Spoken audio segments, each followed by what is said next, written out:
Good morning. Good morning. It's a joy to be here.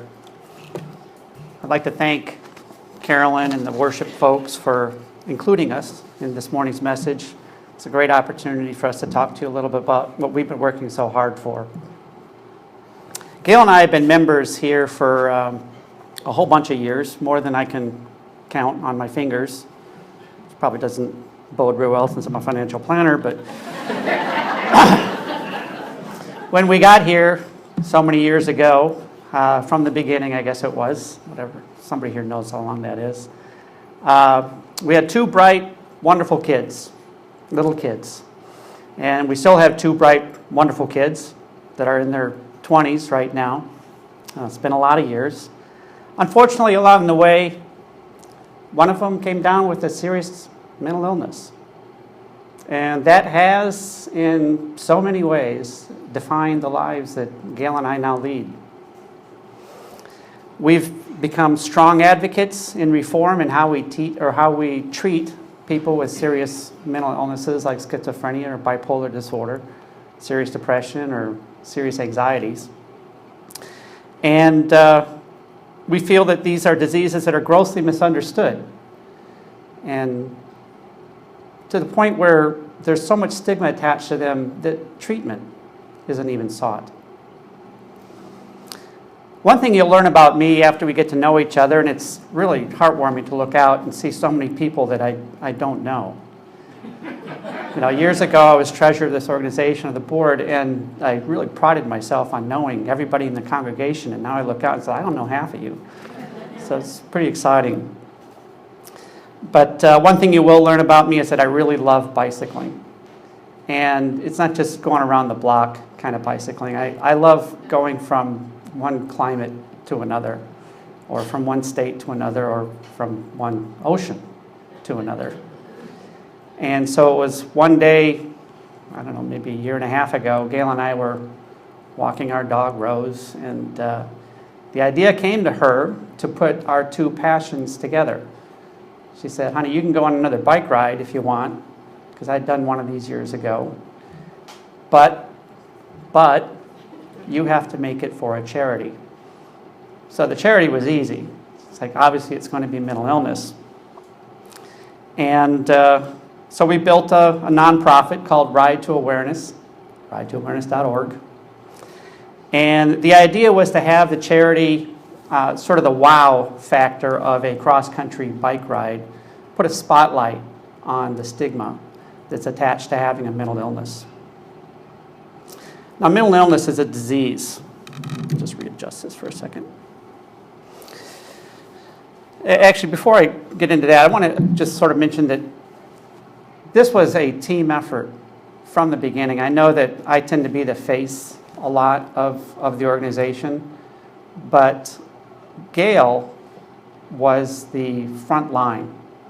I left for 10 weeks.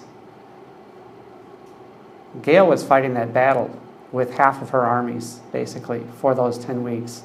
And it's extremely difficult. It's difficult enough on two people, but on one, she's awesome. Mental illness is a disease. It's like any other disease. It's like cancer. It's like heart disease. It's just as life-threatening. But what makes mental illness perhaps a little bit unique, especially in this country, is how we treat it. We use as a bar to treatment, or a trigger point to treatment, when a person becomes a harm to themselves or others. That's stage 4 in mental illness. So imagine going to your doctor and you get the bad report, and your doctor says that you have cancer. And then the doctor says, but I've got good news for you. It's in the early stage, so we don't have to treat it until it hits stage 4. That, in effect, is what happens in mental illness. And the reason is because with mental illness, it's not until you are a harm to yourself or others that treatment typically begins. Another interesting facet about mental illness that I find somewhat fascinating is that 50% of all mental illnesses manifest, all serious mental illnesses, manifest by the age of 14, which makes mental illness predominantly a childhood disease. Yet, we have no screening like we do with hearing, vision, even dental. That has to change. People also aren't aware of the impact on our economy that mental illness has. The National Institute on Mental Health estimates that the cost to our country for mental illnesses is over $57 billion. So the concept of the ride started out very small. It was going to be an unsupported ride where you carry your own gear. There's no chase or support vehicle. It was going to just be me and a buddy who was desperately wanting to get into adventure cycling. We'd gone on a short ride together, and he got it. He had the bug or the malady. All right. So, unfortunately, though, he went to the doctor and got a bad report. It was in stage 2, and they treated it, fortunately. But it kept him from riding. Now, the deal I had with Gayle was that I wouldn't do it alone. And so I needed to find riders. So a good way to find riders that think the same way as I do is there's an online forum Adventure Cycling has that where we all tend to communicate. And so I put a post up there and got a few submissions. Now, what made this ride a little bit different was that they had to have a link to mental illness. We wanted to see that there was, it wasn't just about a bike ride for these people. So admissions came in, they trickled in little by little. Another thing that made, because of the cause aspect of the ride, was that, we wanted to create, obviously, awareness as much as we possibly could. And that meant telling the world about who we were, what we were going to do, what we're about. And that meant social media. I don't know a whole lot about social media then. I know a whole lot about social media now. And it meant I had to learn. So we hired a website designer, built a beautiful website, set up all the social media accounts you're supposed to set up, like Facebook and Twitter and Instagram and YouTube. And we also made a professionally produced public service announcement, a video that talked about our cause. And the whole idea was to entice people to start supporting us and focusing on our mission. We even had a wonderful article written by Michael Mayo at the Sun-Sentinel that really gave us a big boost. So over about 9 months, we spent a lot of time and effort and money in building our community of people, both locally as well as nationally. But then an event happened that really changed the whole character of the ride, and that was a donation that came in of a 32-foot motorhome that we were allowed to vinyl wrap, think like NASCAR, right? With our logos and logos of our sponsors, of which we didn't have any yet, and our message on that. It was a lot of fun. But now the ride character changed. We now had a support vehicle. It suddenly became very easy to get riders, because prior to that, riders didn't really want to carry 50 pounds of gear and not have any support along the way. It was a blessing and a curse, though. The blessing, of course, was that we now had a 32-foot double-sided billboard crossing the country twice, blasting our message. We raised a lot of eyebrows and caught a lot of attention, and I think we really did a lot of good for our cause. It was a curse because it now meant a whole lot more of expense. Gas, you can imagine gas on a motorhome that gets, 5 or 6 miles to the gallon, crossing the country twice. Maintenance, every time a tire blew out, it cost us hundreds of dollars. It also meant that we needed people, more people. We needed a person to drive it. And that was a thrill, finding that we had about 3 people lined up at various times. And finally, and we're really blessed with his presence this morning, a wonderful gentleman who I can't thank enough offered to take 2.5 months out of his life and accompany us. And that was Mike, who's sitting there in the middle. Mike, you can just raise your hand so people can say hi to you later. Yeah. So Mike Burnside has become one of our biggest advocates, and you know, the sacrifice that he took was tremendous for us. The RV also came in handy when it came time to be in things like parades, certainly the events that we showed up for, spreading our message. The RV, it turns out, had a personality and became one of the riders, basically, or one of the members. We called her Babs for Big Bus. Suddenly realized I got to be careful. We realized soon after we started driving out of Fort Lauderdale towards San Diego in September that Babs was basically marginally roadworthy, and we had a lot of road to cover. We got to San Diego in one piece, the four of us that were in Babs, two of us were riders, and we kissed the ground when we got to San Diego and thanked our lucky stars that we didn't have to drive back in Babs. Felt much safer being on bicycles. Mike has some really exciting stories to tell you about Babs.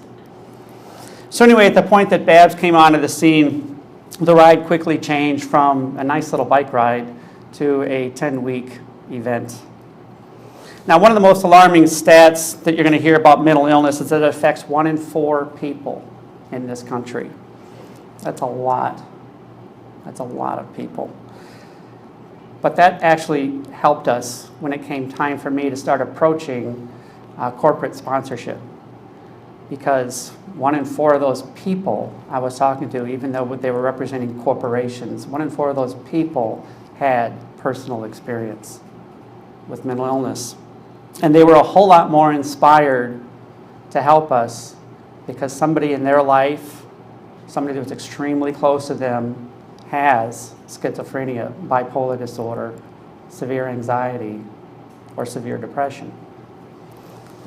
It's 23 million people woke up this morning battling the same battle they fought yesterday of a serious mental illness. So when I'd call on the corporate crowd, I found 1 in 4 people were pretty inspired to help us. The other 75% were basically indifferent. They wanted to know what was in it for them. And at first I tried to explain, well, we've got this pretty strong social media presence. We're going to put your name in front of X number of people. But the bottom line is their heart wasn't in it. And it just reconfirmed something I think we all already know, that if your heart's not in it, the head's not going to follow. You're not going to give. Probably something to remember at Canvas time around here, is that the heart has to be in it. And once the heart's in it, the head will follow. The head will come up with a reason why. There was one day I can recall where I had an appointment with the local distributor of Pepsi-Cola. Now, I knew the moment I walked in, each one of these appointments, whether or not it was going to end up positive or negative. The positive appointments, I didn't even have to talk, basically. They were already there. They were 1 in 4. And in probably just about every case, I didn't even finish my pitch. All right. The Pepsi distributor said, whatever you need, we'll cover it. Whatever you need as far as product, we'll cover it. You want to bring in a U-Haul and fill it up? It's yours. And then he went further and went to the Pepsi Foundation and cut us a very nice check. Right after that appointment, same day, same afternoon, I went up to Correct Care, which is a large corporation that manages mental health institutions in Texas, Florida, and South Carolina, mostly in prisons. And again, pretty much within 2 or 3 minutes, I knew this was a winner. He got it and went to his corporate coffer and did some very nice things for us. So the upside was all of our sponsors, the people that ended up being our sponsors, were wonderful, wonderful people. They weren't just corporations. On a smaller level, but not certainly in what they gave, is a very close and local sponsor, which I would urge anybody here, if you're looking for a bicycle at any level, a child's bike, a beach cruiser on up to a professional triathlon bike. Right on the other side of this canal is Alex's Pro Bike Shop. One of the nicest people I know. And they helped us out tremendously. So, on a slightly overcast morning in mid-September, we had 10 riders leave the beach that day. We had 2 support people, and a whole bunch of family and friends were there to see us off. And we even had the local Fox affiliate. At first I thought, Fox? Why does it have to be Fox? Couldn't NPR come? Fox isn't all bad, so that was nice to see. So finally, after years and years of planning, we got, or not years and years, it was a year, months and months of planning, we got this thing started. Now that first week turned out to be extremely ambitious because we had another event lined up 7 days later in Phoenix. That's 400 miles away and over 10,000 feet of climbing mountains in 6 days of riding. We were pretty exhausted at the end of that first 6 days. By the time we hit Phoenix, we were in triple-digit temperatures. We'd gone through an unbelievable amount of inner tubes and an equally unbelievable amount of food, Gatorade, water, Pepsi products. Basically anything that we could swallow. That was, without a doubt, the hardest week of riding I've ever experienced, but it had everything. We had extreme heat, we had cold and rain in mountain passes, we had interstate highways with 40-mile-per-hour descents into blistering hot valleys. Saw a lot of border patrol, some really hot Mexican food, skin-scorching sun. But a neat thing happened that first week. This group of riders really started to gel. We were getting really focused on our mission. It started with an event in San Diego the night before we left. I got to tell you a really quick story that happened. We were in a coffee shop. We filled the thing up. Many people were there. Gave some talks. And a young man came up to me afterwards, very fit young kid, 20, 21 years old, and asked if he could come along on the ride. And I said, well, we're leaving tomorrow morning at like 6. And this is a pretty big event, pretty big deal. Do you know what you're asking? And he was inspired by our message. And Ryan became an integral part of our ride and did show up on the beach that morning. It was one of the riders that left. It's pretty amazing. But it started to hit me that first week that what we were doing, it was really important. I'll be honest with you. I was in it for the ride. This was the only way that Gayle would let me do it. All right? My brain got it. I mean, I understood. I mean, I am the father of a child who's battling a mental illness. But my heart hadn't yet been taken by it. That week it did. Turns out that the first person that needed awareness was me. Now on our website, we uploaded a blog every night. That was a lot of work. It gave me a chance to sort of reflect on what was happening each day, record what was happening every day, what was going on with the group. But another neat thing was happening is that we had a couple other riders that wanted to blog as well. And when they started blogging, we started getting multiple perspectives of the same events, which was really fascinating. I know a lot of the readers, a lot of people in this room were keeping up with the blog, expressed how unique it was from the different perspectives. We met some fascinating people right off the bat, probably an hour into the ride. We weren't even out of San Diego. 2 of our riders were hanging back a few blocks, just sort of being casual. And a woman was driving along and saw we had jerseys that were all decked out, and she put two and two together and figured out our cause, pulled them over, and it turns out all she really wanted to do was to tell her story to somebody who got it. It was like being in a stigma-free environment. Turns out her brother had just committed suicide 3 weeks earlier after a lifelong mental illness. We were a safe audience, and that occurred all the time.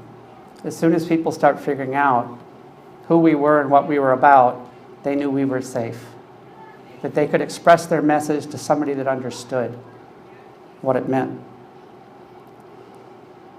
It blew me away how often that happened. Even when we were checking into campgrounds or hotels, 1 in 4, that proprietor would figure out what we're doing. They'd see that huge bus come in with all the vinyl on it and ride awareness message, and we'd end up getting comped. They just, please stay for free. That would give us so much energy as we rode the next day and as we got through each week. And we needed a lot of energy. Now, the riding was hard. There's no question about it. And people, when they came up to me afterwards, would always express how hard the riding must have been. And in all honesty, the riding was the easiest part. I mean, we're all riders. We enjoy riding. I would do that every day of my life if I could. But once we finished riding, that's when the work began. We would pull in about mid-afternoon to wherever our destination was. And from that point, it was a scramble. Blogs had to be written. Video had to be edited and posted. Tomorrow's campground had to be secured. No easy feat when you've got a 32-foot RV with 50 amp hookups. We had to plan events that were coming up, connect with people at those events or in those cities coming up. There was a lot to do. We would start our day before 6 every day and many days before 5 and go straight till bedtime at 9 or 10. There were a few moments of relaxation here and there, but predominantly it was work, sacrifice, a lot of sacrifice. That's a picture of Brenda, one of our riders, probably around 6 o'clock in the morning on an interstate highway somewhere out west. Just ran over a nail, which you can't see in the dark, and that's repairing that nail. There are a lot of mornings like that. So we got to our first big city, Phoenix, where we were set up to do an event with the South Arizona chapter of Mental Health Association. It was a huge success. And from that point on, I would say everybody in the entire organization was totally committed. You see, a lot of the other people, it turns out, were along for the same reason I was. They really just wanted to ride. They had some connections to mental health. We even had one couple who had worked directly in the mental health industry as counselors. So we ended up continuing on from Phoenix into El Paso, and Del Rio, and Austin, over to, my mind just went blank, Baton Rouge, New Orleans, Pensacola, Tallahassee, Gainesville, and then finally St. Augustine, about 63 days later. Doing events in many of those cities, meeting up with the Mental Health Association of America there in each of those cities, or the National Alliance on Mental Illness, NAMI, chapters. Our message would include telling people about crisis intervention training, which is something that NAMI puts together to teach police officers how different it is to treat a person who is going through a mental health crisis than someone who's not. There are things you definitely don't want to do to somebody who is suffering from a mental illness that will just set them off and only escalate the situation. And officers need to know that, because if you think about it, who's the first person on the scene when a person is suffering a mental health crisis and the family has no idea what's going on? They just dialed 911. If you're ever in that position, and I'm sure some of you in this room, if you haven't, you will be. If you have the wherewithal at the moment to just remember CIT, Crisis Intervention Training. ask for an officer that has been trained in crisis intervention.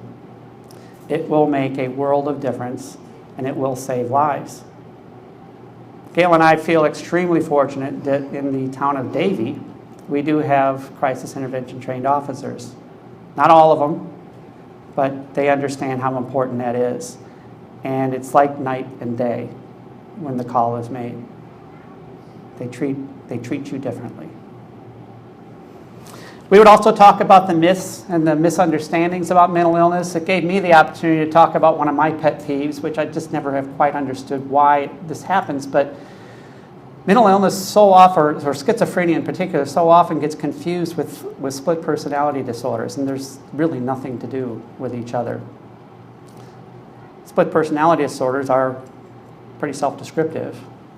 Schizophrenia is an intrusion in the brain. There's somebody else in there, but it's not the same person. It's a voice that's just constant in there. And that voice is just as real to the consumer as it is to, as my voice right now is to you. There is no separation of reality and what's not. And once we understood that, our lives became much more easier. Situations became much more easier to understand. Think about it for a moment. How hard would it be to concentrate on anything with somebody jabbering away at you constantly? Can you imagine how hard it would be to focus on even the most trivial task? At what point would you just yell out at the top of your lungs in anger and frustration at those people just to leave you alone? From sun up until sundown, always in your ear, telling you to do this or to do that, or to degrading you, telling you that they're coming to get you. It's the people. Or that you need to come see them. It's the culture. It's the culture. It's the culture. In a word, it's maddening.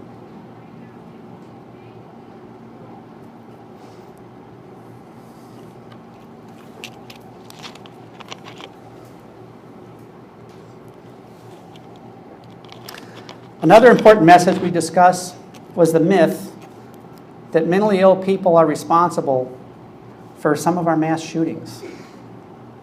If anything, statistics will prove, they do prove, that a person suffering from a mental illness is considerably more likely to be rather than to be the initiator of a violent act, to have a violent act perpetrated upon them. But the biggest message we would talk about was stigma. And this, more than any other, is the reason why mental illness awareness is a social justice issue. Look at it this way. As Gayle mentioned in her reading, a person has cancer. Everybody rallies around to help, urging them to get treatment, asking, what can we do? They're in their face. They're there. They're helping them. They want to be there. Person gets a mental illness, which first off, you can't see it, so it's kind of hard to even know. People evaporate. They don't want to be there. They don't know what to do. We have generations and generations of stigma to break down. That's why organizations like NAMI and MHA are just so important, because they are there to break down that stigma. Perhaps one of the most alarming stats I heard was that in this country, African Americans and Hispanic Americans use mental health services at 1/2 the rate that white Americans do. And Asian Americans use it at 1/3 the rate, which tells us that there is a huge level of stigma in those communities in particular. They would rather people not know, rather their neighbors not know, other family not know that there's mental illness in the family than seek treatment. That's the level of stigma we're fighting. And the real crime to all of this is that 25% of all serious mental illness is treatable to the point of full recovery. That's a lot of people. It was very hard and remains very hard to be able to measure the success of our efforts. How do you measure impact when we're talking about awareness? The other day, Gayle and I were visiting with Paul Jaquith, who is the president and CEO of MHA here in South Florida. He's turned into a really wonderful friend and certainly a champion in the area. And Paul had actually, those are T-shirts that MHA gave us under the condition. They were beautiful tie-dye T-shirts that they did in one of their craft classes for us. That we promised we would put them in a blog somewhere out west. So that was the photo off of that blog. But it turns out that MHA was following us very closely. They were actually building a binder and printing out every single page of all of our blogs and putting them in this binder and showing them to everybody coming into the MHA facility up in Fort Lauderdale. Gayle and I just looked at each other. We were floored. Had no idea. But how do you measure how much awareness we've added? And like I said, this was really a frustrating thing for me because I'm in a business of counting things. I needed to know. I know that we got about 75,000 hits on our blog. That was a lot of people following. I know that we had 8,000 people following us on Twitter. Over 5,000 people liked our Facebook page. I don't remember what our Instagram number was. I also know we brought in over $95,000 in donations from corporate individuals as well as in-kind donations. But how do you measure the impact that maybe even just one rider made who at the beginning of the ride had very little true understanding of mental health awareness, yet by the end of the ride became probably one of our most impassioned advocates. Actually wouldn't stop blogging. Call her, hey, the ride's over. How many people did she impact, and then how many people that she impacted other people, and so on down the line. This River of Grass community, which is certainly one of many reasons why I love it so much, was so helpful in that area. That last day, St. Augustine Beach, we were coming up A1A, and this is going to be hard. Turned right towards the beach. We were a block and a half off the beach at that point. Had a police escort. That was really cool. And there was this big crowd of people at our finish point. A lot from this community. Drove all the way up to St. Augustine to see us at the end. This picture is by Cheryl Cattell. I don't know if Cheryl recognized it or not. That's yours. Thank you. Of our last tire dip in the Atlantic. So the most important takeaway that we learned from this whole experience was that Margaret Mead was spot on. Never doubt that a small group of thoughtful, committed citizens can change the world, because indeed, that's the only thing that ever has. I recall standing in the park in Phoenix, that first big outdoor major event. I was standing a little bit apart from the group, just kind of sitting back and looking and realizing that, wow, look at all these people.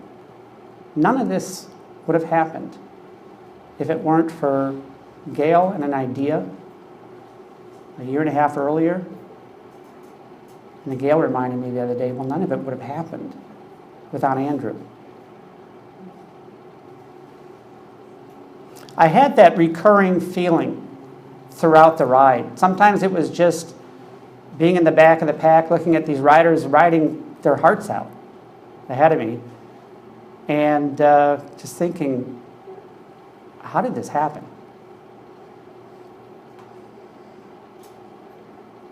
Sat and tried to come up with words to express what that feeling is, and nothing came to me. It's one of those just experiences. It's a wash, a wave.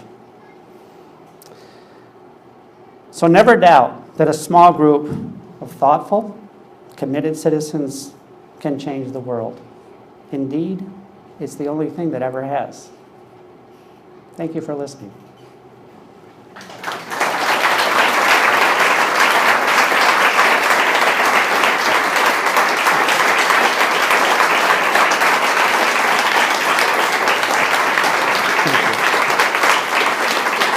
No.